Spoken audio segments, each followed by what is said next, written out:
Hello everyone, I wanted to show a video today about how I make dairy-free yogurt. I've tried this a couple of different ways over the past few years, and it turns out that this milk here, this Ripple milk, this is a vanilla flavor, turns out to make the best flavored dairy-free yogurt that I've been able to make.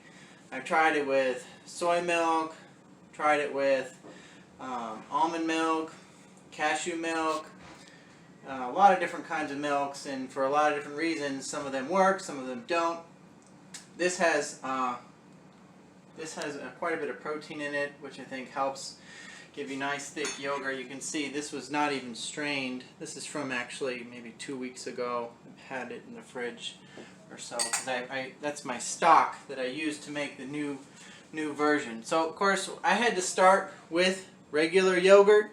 That's the yogurt I started with, but this is probably like the 8th time I've made it, so you can reuse the stock and then it becomes dairy free. So this is just a yogurt maker I got off of Amazon a couple of years ago. It's a Dash yogurt maker. It's got a strainer, so that's nice. You can make Greek yogurt out of it. And all I really need is my Ripple milk and my stock. Alright? So with that, I'm just going to fill this up, heat it up for about 2 or 3 minutes in the microwave, get it nice and warm, and then mix it up.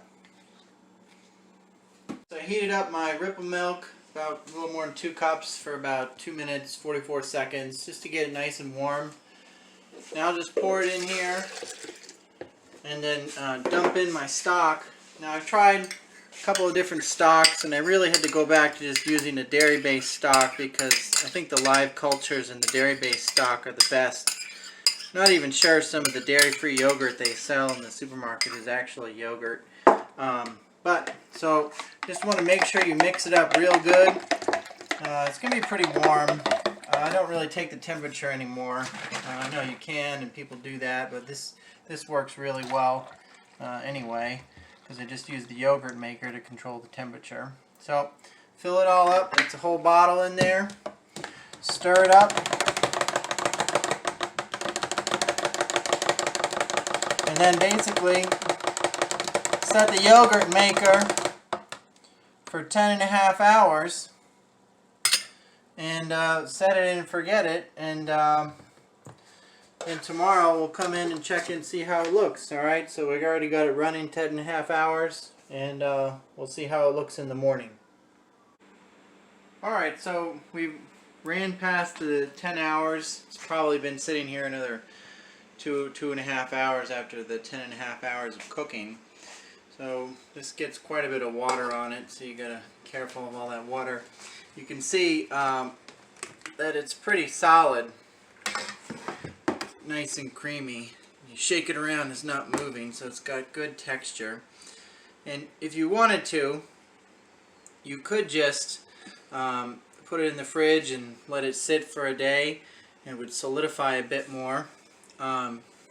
Or what I now do is I take it. This is just a filter, and I try and carefully pour it all in here.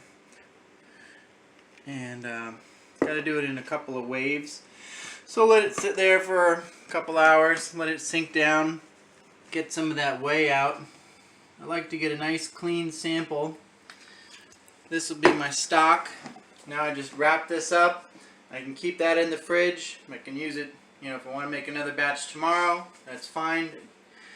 It'll sit for at least a week. It'll be good to use. So here's what the yogurt looks like after I've let it drain. That's that whole vat. Started draining this morning. I added it a couple more times. You can see really how thick and creamy it gets, especially down at the bottom. So what I like to do is just get a little serving. Makes about 5 or 6 servings, and then I take honey. Put a spoonful or 2 of honey on there, and that's the yogurt.